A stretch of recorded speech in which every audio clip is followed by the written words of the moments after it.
ילידי הריק, ילדי חלל פנוי מצלם, ילידי ראי העין, לא ישקף לעד, לא יפעת העלמה ולא יפי האלם, אילנות אין פרחים, מקור פריה מושמד. נשמותיכם כתף עץ, לא נטע גנן. עץ ששורשו מרמה וענפיו תככים. אלה נושאים שככה שהם די טאבו, וקשה לגעת בהם. זה שיר שבו את מבקרת את תרבות הלהט"ב, ככה אני קורא את זה. טוב, אני מקווה שזה לא עמדה נדירה. אני חושב שזו לא עמדה נדירה, אבל זו עמדה נדירה בוודאי בשדה הספרותי והתרבותי. כלומר, ובמובן שאנשים מעזים להגיד את זה, לבטא את דעתם, בתוך שיח ביקורתי. טוב, זה תלוי באיזו סביבה. בתל אביב היו סוקלים אותי אם הייתי קוראת את זה. הם מאוד דתיים שם בתל אביב. כן, נכון. ואם הייתי קוראת את זה באלון שבות, אין בעיה.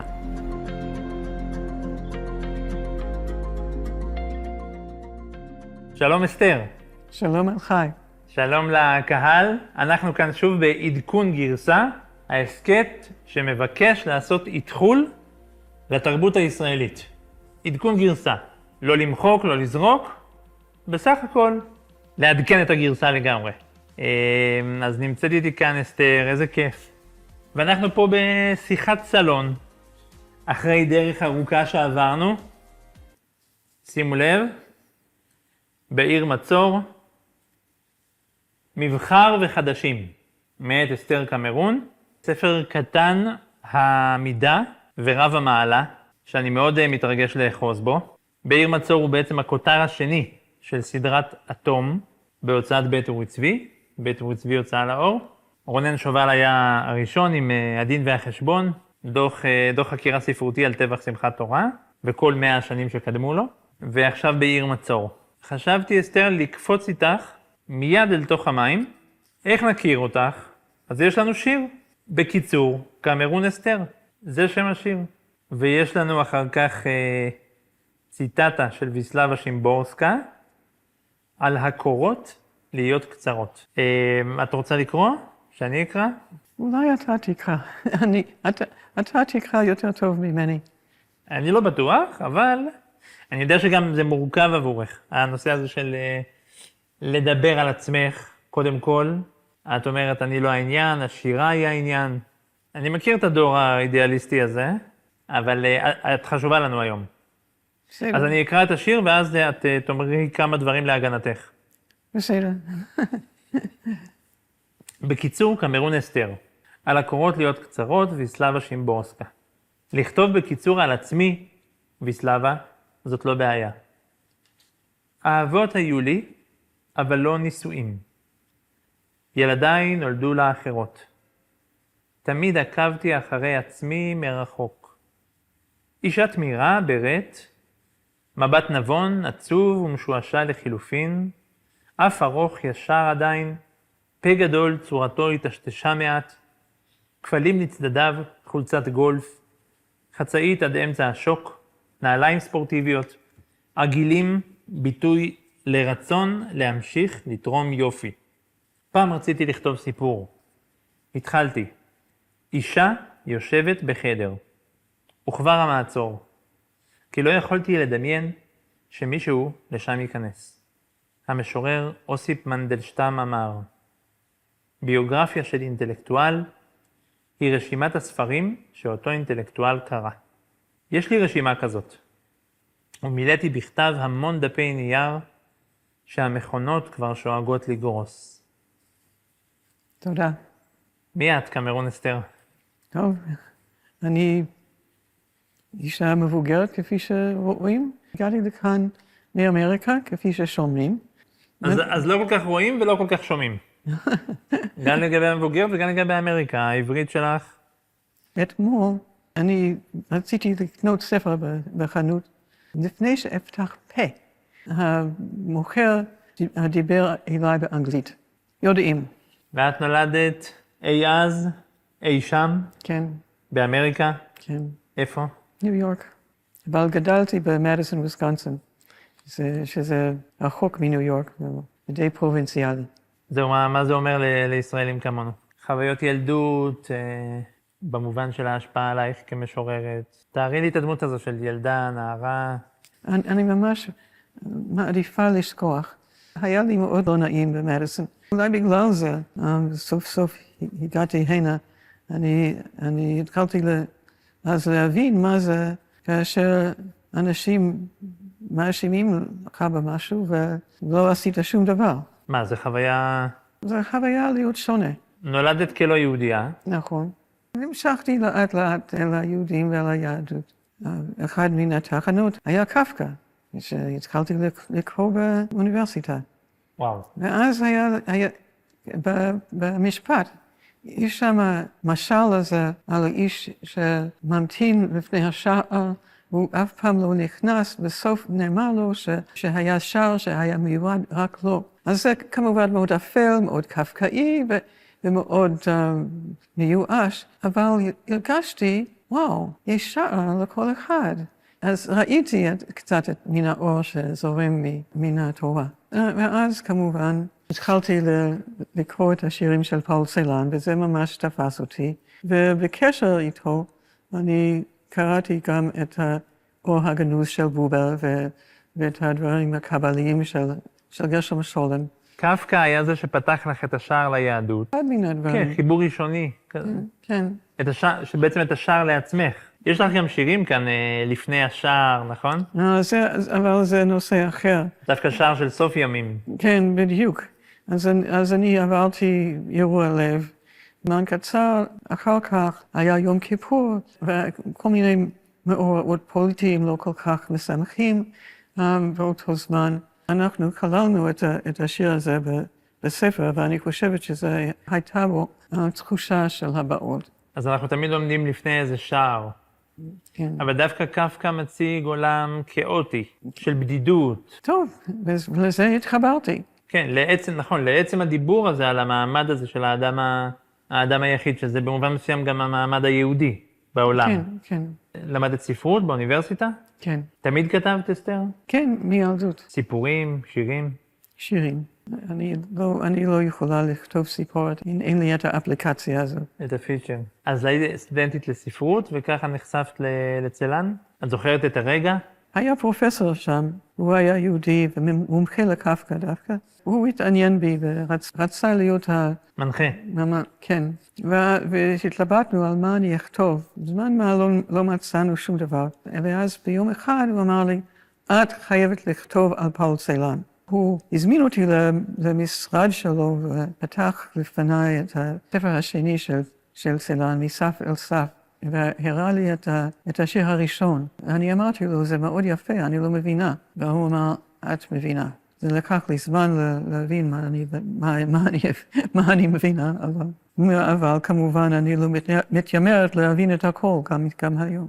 וצלן, כל השירה שלו, הרבה ממנה זה איזושהי עמידה בפני. נכון, הוא כותב הרבה על העמידה מול העין. כן. באלף, ולפעמים גם בעין. כן, נכון. בטח יודעת לומר על זה יותר ממני. בספר הזה יש לי שיר אחד אליו, מרור ודבש. ושם אני מנסה לספר קצת על הפגישה שלי איתו, ואיך זה הוביל אותי הנה. זה לא כל כך מובן מאליו שתלמידה של סלן יגיע ליהדות ודווקא למקום דתי-לאומי. בספר הזה כמעט אין השפעה סטיליסטית. כתבתי כמה שירים שהם כאילו אני קצת מחקה את הקול שלו. בגדול, אני חזרתי לצורות המסורתיות, שאולי היו בלתי אפשריות בתקופה מסוימת, אבל אני חושבת שהגיע להם זמן לחזור. הצורות הקלאסיות. כן. כן, אז תכף נגיע לזה וניגע בזה. אז יש לנו את פול צלן הגדול, יהודי, משורר, ניצול שואה, דובר גרמנית, כתב בגרמנית. את מדברת על הניסיון שלך לפעמים לכתוב בהשראת הצורות שלו, ובאמת הכתיבה שלו יש בה הרבה שתיקה. יש בה גם הרבה שתיקה. כלומר, השער הזה, העין הזה, הפתח הזה, השורות הריקות. פגשת את צלן. נכון. איך זה קרה? אז ניסיתי לכתוב עליו דיסרטציה, מה שלא כל כך הלך לי, וכתבתי אליו וביקשתי רעיון, והוא אמר כן, אז נסעתי... מה, מעבר לים? כלומר, שלחת לצרפת? היה לי מענק ללמוד בגרמניה, ובדרך הביתה אני עברתי בפריז. אז שלחת לו מה? וואטסאפ? לא, מכתב. זה היה בתקופת האבן, לפני האינטרנט. אז מה, זה מברק כזה עירוני? לא, כתבתי לו מכתב רגיל. זה היה פגישה קשה בשבילי. מאוד לא זורם. אני כתבתי ספר זיכרונות בשנות ה-80, שיצא לאור בתרגום. זה נקרא צדה, ניתוח עצמי של גולם.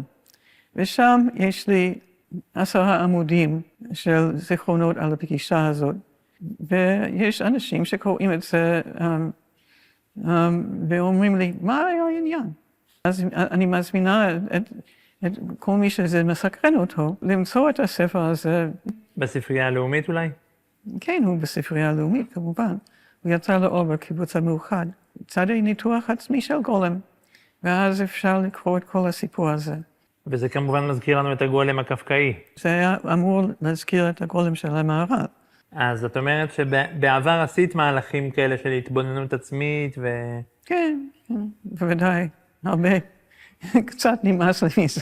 אז בגדול זו הייתה פגישה מורכבת. זה הרבה פעמים קורה, כשנפגשים עם כל מיני אמנים שאנחנו... כן, אדם כותב, ואדם בשירים שלו, הוא לא בדיוק אותו אדם שפוגשים ברחוב. הייתה לי חברה פעם בארצות הברית שכתבה שיר עם השורה, That which is cannot be. העצמיות לא תוכל להיות. אבל את בן אדם שכן הולך עם האמת שלו. מקווה, מנסה. אני אספר, אני ככה הכרתי אותך כשהקמתי את כתב העת יהי, נכנסתי כאן לבית אורי צבי, אז ראית ככה עקבת מרחוק אחרי ההתעוררות כאן, וגם מקרוב, ואני זוכר ממש את הפגישות בינינו ואת הדיבור שלך על החשיבות הזאת של ההקמה של קהילה, את מדברת על זה הרבה. זה נמצא מאוד, כן. זה מאוד נמצא בספר הזה. נכון, ובעוד ספרים שלך. נתינת המקום הזאת ההכרחית לקהילה של יוצרים, שיפגשו בתוך העולם, העלמא דשיקרא הזה, בתוך העולם הזה שלא מאפשר, שכן תהיה את חבורת הקודש הזו, את גורי השירה האלה, כן? את חבורת הסוד הזו, שתמשיך ותשיר ותיפגש ותכתוב דברי אמת לוהבים. אז זה באמת חוליה מרכזית באמירה שלך.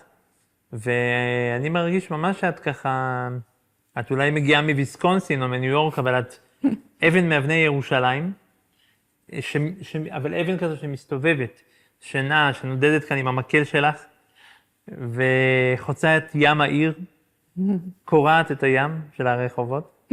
לפעמים אני אפילו רואה אותך ולא מגלה לך, פתאום את עוברת לידי באיזה... אבל מסתובבת עם הבשורה שלך, ופונה לאנשים כאלה ואחרים, משתפת בחלום הזה, וזה דבר שהוא מאוד חשוב. אחד מן השירים שאני מאוד מזדהה איתם, זה משרד הפנימיות. משרד הפנימיות. כן. את זה אני מוכנה לקרוא. נהדר. אז לא משרד הפנים, משרד הפנימיות. משרד הפנימיות. ויש לשיר מוטו של צלן, אמרי שירושלים ישנה. חיפשתי בירושלים את משרד הפנימיות. אמרו לי, ישנו עדיין אחרי שער העניות. שם נרשמים השמות של כל הנשמות. שם תוכלי לברר מי קרוב רוחך, מי חבר.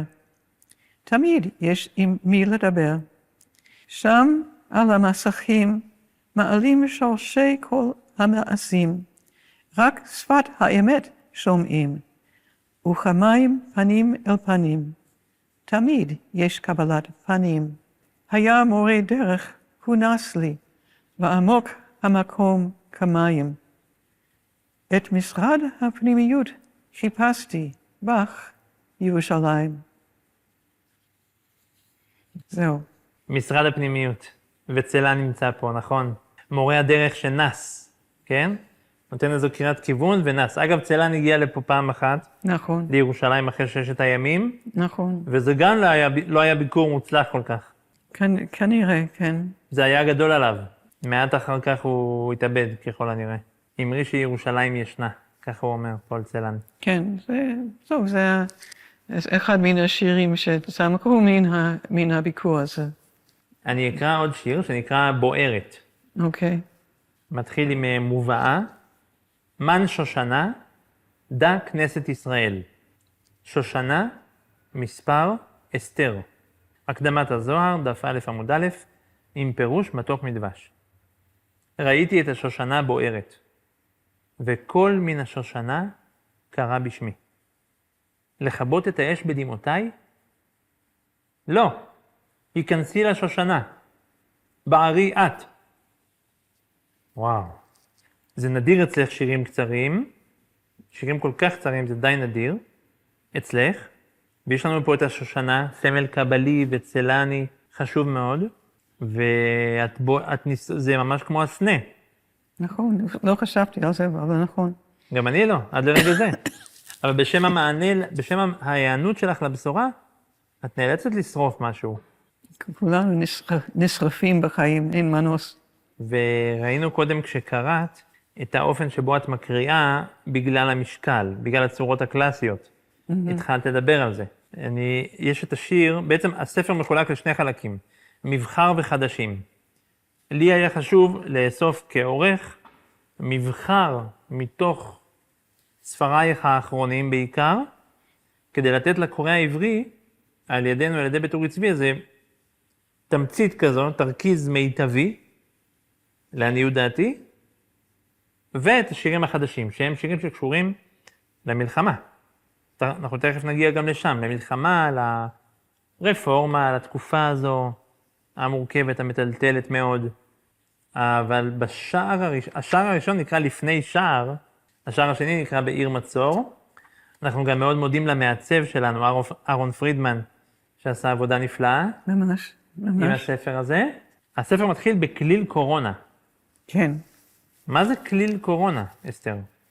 טוב, כליל סונטות, זו צורה מאוד מאתגרת.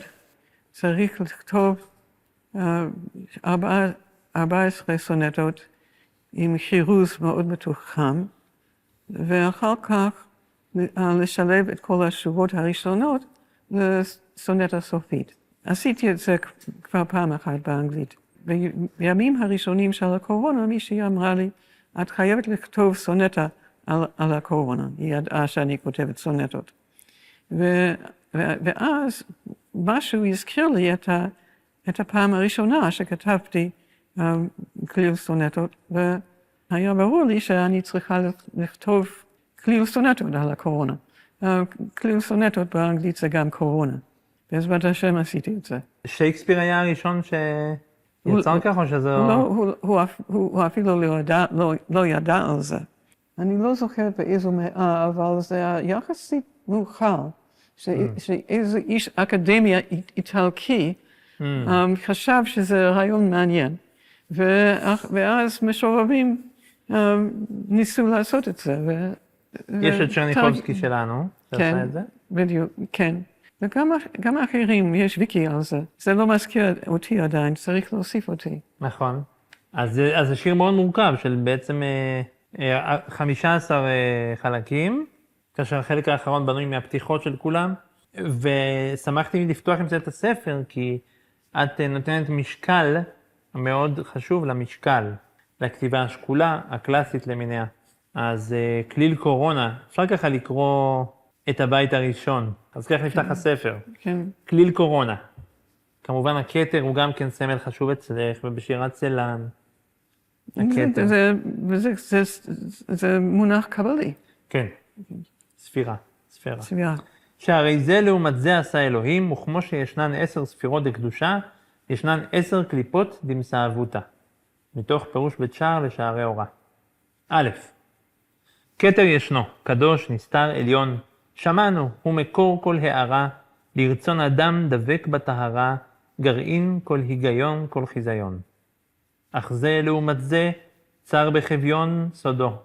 ישנו גם כתר יוהרה, טמאה, מקור לחטא ועבירה, לגוף ונפש, כללה וכיליון, גורם הפסד, פירוד והשחתה, ולא שליחים, בהם זה הנגיף, זורע בהלה, שמחה משבית, והעתיד העלית בעלתה. לו ייתן העליון רצוננו תקיף, הוא יעמוד לנו נגד משחית. ב' הוא יעמוד לנו נגד משחית. דוגר במחוזות טומאה ודין, בבית אוכלי שרצים בית עבדים, סוחרי בשר אדם תחת שליט, אכזר ויש אומרים מתוך צלוחית, במעבדתם ומי חסין? סין. נגד הפחדים יונקי עתין, אי הוודאות אשר שמועות תמליט. הנגיפים הם מתאבים בלי ערף, אם יד זדונית עוזרת ואם לא, ואם מן המכה שזה הנחית, נקום עלינו עוד תלוי כחרב, נגיף אחר שכבר את להבו, על אבן חול ההשתנות משחיז. ג' על אבן חול ההשתנות משחיז. וכך בית נשדר בבית, בשורה חותמת פותחת את השורה הבאה, ובסיום הן כולן תאספנה, לכדי בית אחד. ובעצם הכתר הופך פה להיות גם סמל של כל חולאינו, החולאים החברתיים, הכלכליים, המדיניים, הגלובליים, וגם של התיקון הרצוי. של הרצון. של הרצון. הרצון, כן. הכתר מסמל את הרצון? כן. הרצון העליון. כן. אז זה כליל קורונה. אילו עוד משוררים השפיעו עלייך, אסתר? המון. בספר הזה, אני חושבת שאלתרמן מאוד נוכח, במיוחד בחלק השני. גם יאיר שטרן. הקדשתי לו שני שירים. נכון. אני חושבת שרחל תמיד איתי. אלתרמן באיזה מובן הוא... היצירה שלו שהכי השפיעה עליי זה עיר היונה. שהוא ממש מנסה לערוך דין וחשבון על האירועים של מלחמת העצמאות ומה שהיה סביב. נכון, יאיר, תכף אנחנו נקרא גם שיר שהקדשת לו. את גם אמיצה, אני מוכרח לומר שאת אמיצה. יש כאן למשל שיר שנקרא מומרי המין. כן. שזה לנושאים שככה שהם די טאבו, וקשה לגעת בהם. זה שיר שבו את מבקרת את תרבות הלהט"ב, ככה אני קורא את זה. טוב, אני מקווה שזה לא עמדה נדירה. אני חושב שזו לא עמדה נדירה, אבל זו עמדה נדירה בוודאי בשדה הספרותי והתרבותי. כלומר, ובמובן שאנשים מעזים להגיד את זה, לבטא את דעתם, בתוך שיח ביקורתי. טוב, זה תלוי באיזו סביבה. בתל אביב היו סוקלים אותי אם הייתי קוראת את זה. הם מאוד דתיים שם בתל אביב.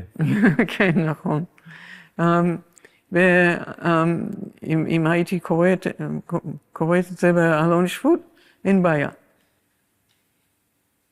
לא בטוח. מה? אני לא יודע. אני ממש מקווה. אולי בבני ברק. ניסית בבני ברק? מומרי המין. ילידי הריק, ילדי חלל פנוי מצלם, ילידי ראי העין, לא ישקף לעד, לא יפעת העלמה ולא יפי העלם, אילנות אין פרחים, מקור פריה מושמד. נשמותיכם כתף עץ, לא נטע גנן. עץ ששורשו מרמה וענפיו תככים. כמוכם כילדי לילית, שוכני ענן, שאין להם לינה במשכנות ברוכים. משפת הקודש, בזכר ונקבה, אילו שמות יקראוכם בין הצללים. איך בדף החיים תוכלו להירשם. אבל ישנה חמלה, שגם בתהום רבה, כנף פורסת על האומללים, וגם לאלה הוא הבטיח יד ושם. השם יעזור. מה? השם יעזור. השם יעזור. והוא יעזור, ורואים שאת רוצה שהוא יעזור, שזה לא מובן מאליו. כלומר, זה שיר עם ביקורת חריפה, אבל מתוך כאב אמיתי, ומתוך תפילה אמיתית. גם היופי שלו, היופי של הכתיבה כאן והדימויים, אני מרגיש שהם מכבדים. הם מכבדים, כלומר, הם חלק מרגישים פה את הכתר שלך, את הרצון שלך, רצון מאוד חזק, לגעת, לעזור, לפתור, לכאוב, להושיט יד, על הנושא הזה של באמת תרבות שמקדשת את אי ההמשכיות, כן? נכון. את העצים שאין להם פרי, והתוהה על הפרי. ובשיר קודם שלך ראינו שאת בעצמך מדברת על, אצלך, על זה על ההמשכיות שלך. טוב, נעזוב את זה. זה עצמו, המשכיות.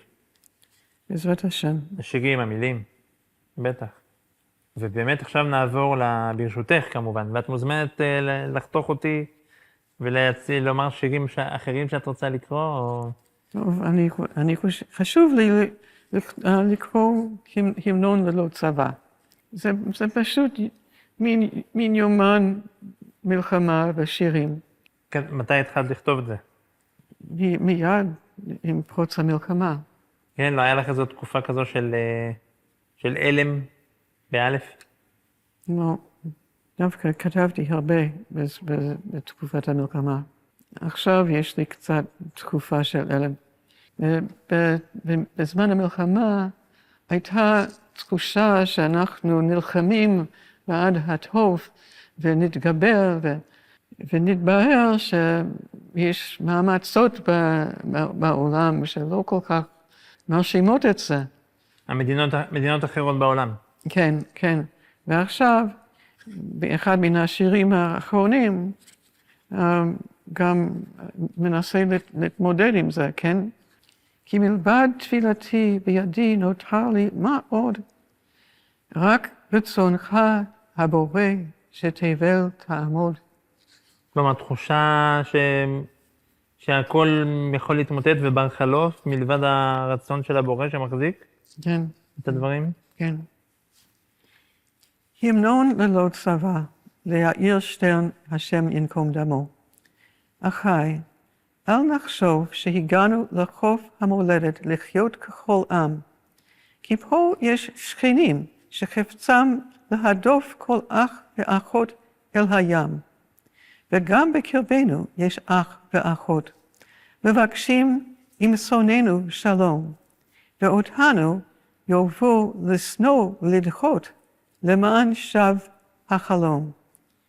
ובין מכירי סכנה וייעוד, יש כה נחשפים אל האח, ואינם מבינים שמחיר הרעות עם מטעה הוא ויתור על הכרח. ונותרה שארית שבורי לב, שאותם אי אפשר להשלות. נעמוד כיהושע, נעמוד ככלב, ומולנו ריבו רבבות, ונשק אין לנו צבא, אבל יתגבש הגרעין, ולשווא נקרא שקר, לאבן זוועה, המודה על אמת בן חורין. נתכנס, נדבר ונמצא גם עצה, בעזרת התומך באביון. עד נצא על הארץ, נגדור את פרצה, ונהיה לה מגן בשריון. וואו. ושלוש הבתים האחרונים מסתיימים בסימן קריאה. כלומר, הבתים הראשונים יש תחושה של חולשה, של איזו נפילה, בלבול, וככה רצון להחזיק מעמד, ואז הקימה, והשיר מוקדש ליאיר שטרן, השם יקום דמו. איך זה קשור אליו המנון ללא צבא? חיילים אלמונים. כן, ודאי.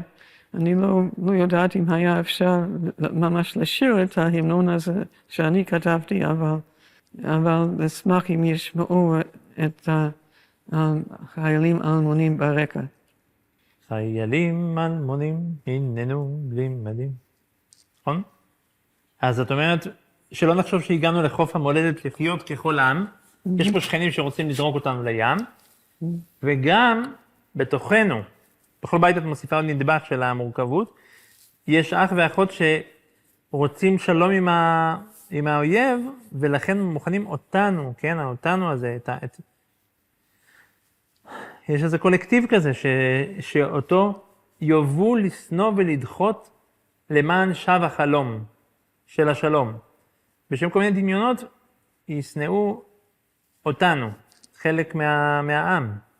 ואפילו גם בין מכירי סכנה וייעוד, גם בין אלה שמכירים את הסכנה ויודעים את הייעוד של עם ישראל, של העם היהודי, גם בתוך אלה, בתוך אותה עילית שיודעת את האמת, הם כל כך נחשפים אל האח ואל האחדות, אז הם מוכנים לוותר על הכרך, על העיר,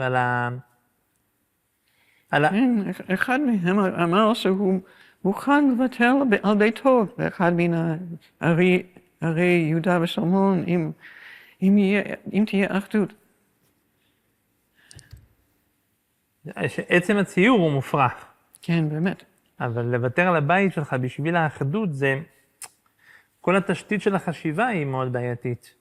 נותרה שארית, שבורי לב, כן? זה שוב חוזר לשיר שלך, משרד הפנימיות, כאילו יש אותה חבורה קטנה שצריכה להתקבץ ולשמור על האמת, כן? שרבי נחמן אומר שיהיו תקופות שכולם יהיו משוגעים, ואתה צריך לסמן איזה תו על המצח כדי לזכור שאתה... נכון, באמת, זה ממש מעלה מחשבות. למצוא את השותפים המעטים הבודדים, אבל הם יודו על האמת ויעמדו מול רבבות, כמו יהושע וכלב, ובסוף נהיה מגן ושריון לארץ. בעזרת השם. נוער הגבעות, הנה, אז הגענו בדיוק אל החבורה, נכון? שאולי הם הקצה הזה של החנית, של הכידון, של האמת. תמה אחרת בספר זה הנחיצות של עצה, של מחשבה, של תכנון, ולא רק מחאה. אבל טוב, מקווה שיקרו. גבעות. היינו במאחז אחד שפונה לא פעמיים, שפונה 13 פעמים.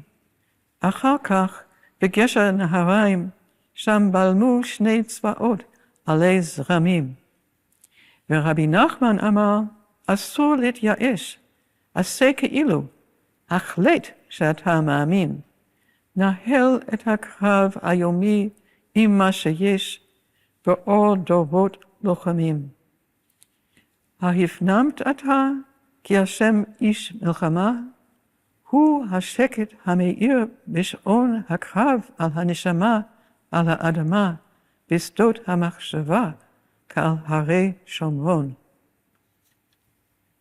אני חושבת שבשבילי זה היה הלקח שלמדתי מכל הסיפור, שהשם איש מלחמה. ולא רק איש רצון, איש שלום. נכון. עת לכנוס אבנים ועת להשליך אבנים. ויש עוד שיר, השכן שלו, מצפן.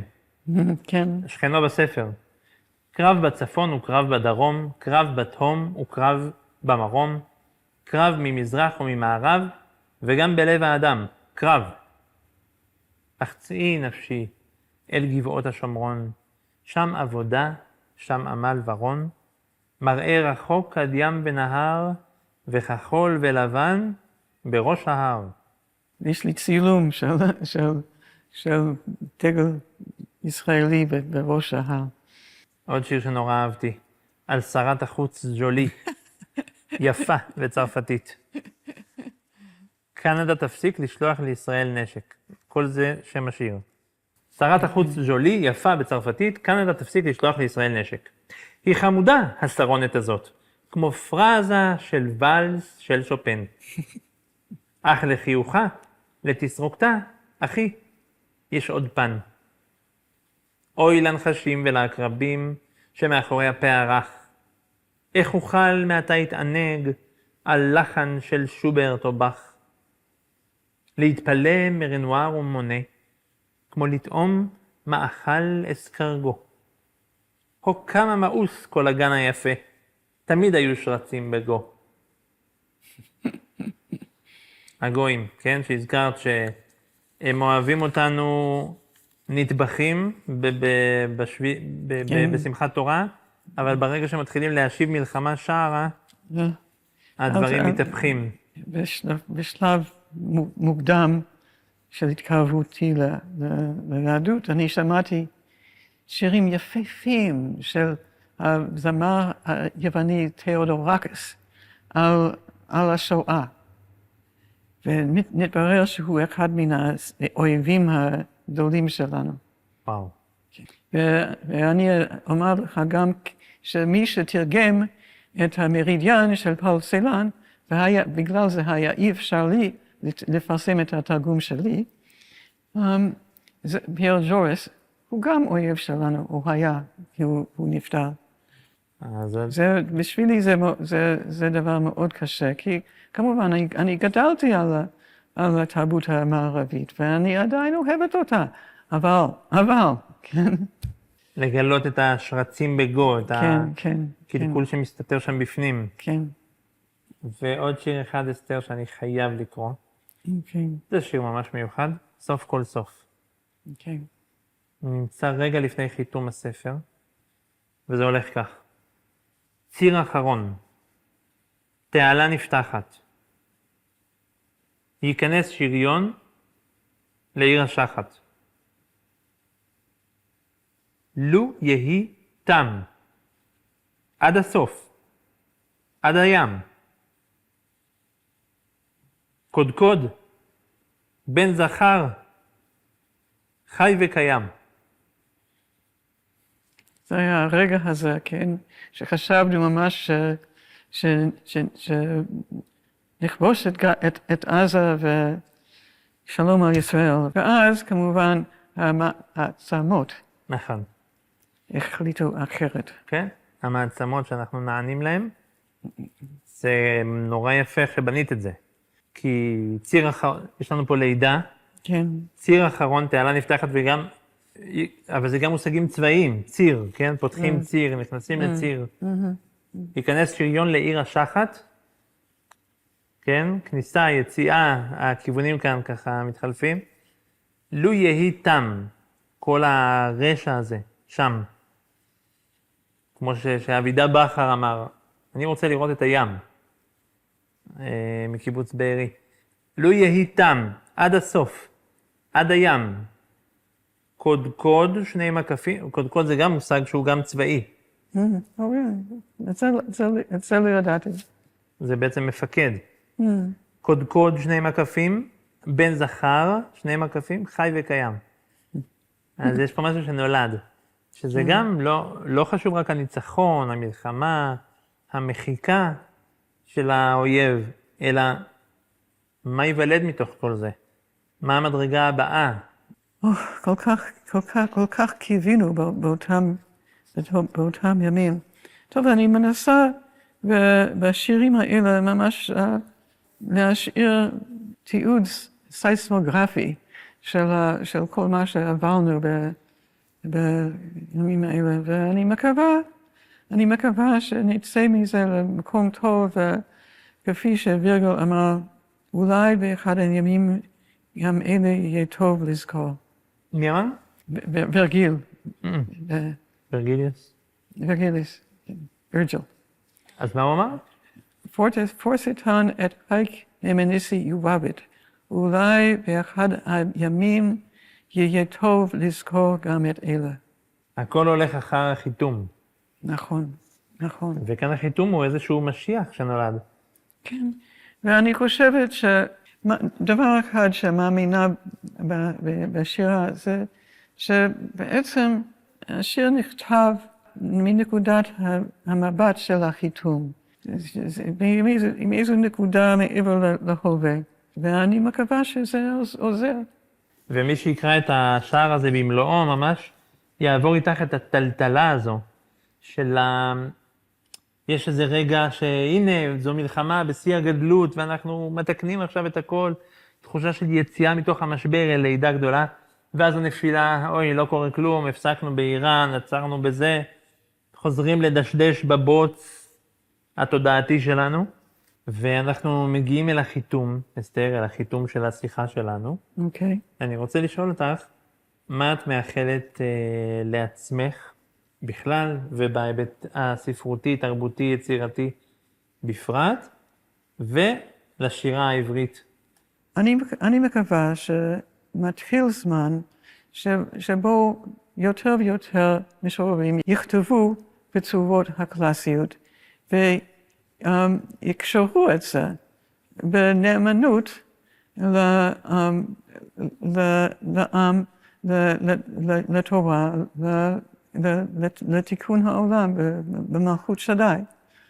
ושהם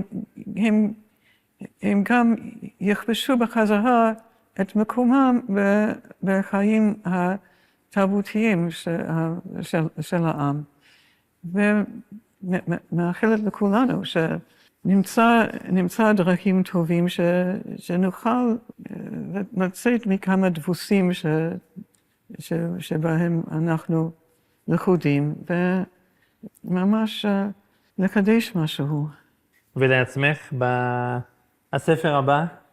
בספר הבא, טוב, יש לי, אני לא יודעת, אני לא יכולה לדעת מה אני אכתוב, אבל יש לי דברים בעניין, יש לי גם משהו, איזה מחקר על מהות הספרות ואיך זה יכול להשתלב בעולם תורני אינטלקטואלי. קראתי דברים של הרב קוק ומאוד מתחברת לתקוותו לספרות שתהיה טהורה וראויה למשימה של העם היהודי. בעזרת השם. יופי. אז תודה רבה לך, אסתר. תודה לך, אלחי, ותודה על עבודת העריכה שעשית עם הספר הזה. בשירים שקראנו עכשיו, יש כמה מקומות שבהם שיפרת, ואני מודה לך על זה. באהבה רבה ובהערכה רבה. אז זה היה עדכון גרסה, ההסכת של בית אורי צבי. אל תשכחו לעשות לייק, להירשם לערוץ, לסמן את הפעמון, כדי שתוכלו לקבל את כל העדכונים על השיחות הבאות שלנו, לשתף ולשלוח לכל מי שרוצה לקחת חלק בעיצוב התרבות הישראלית. אנחנו נמצאים גם בספוטיפיי ויוטיוב, מוזמנים גם לתמוך בנו, חפשו בית אורי צבי בגוגל. תודה רבה ונתראה בפרק הבא.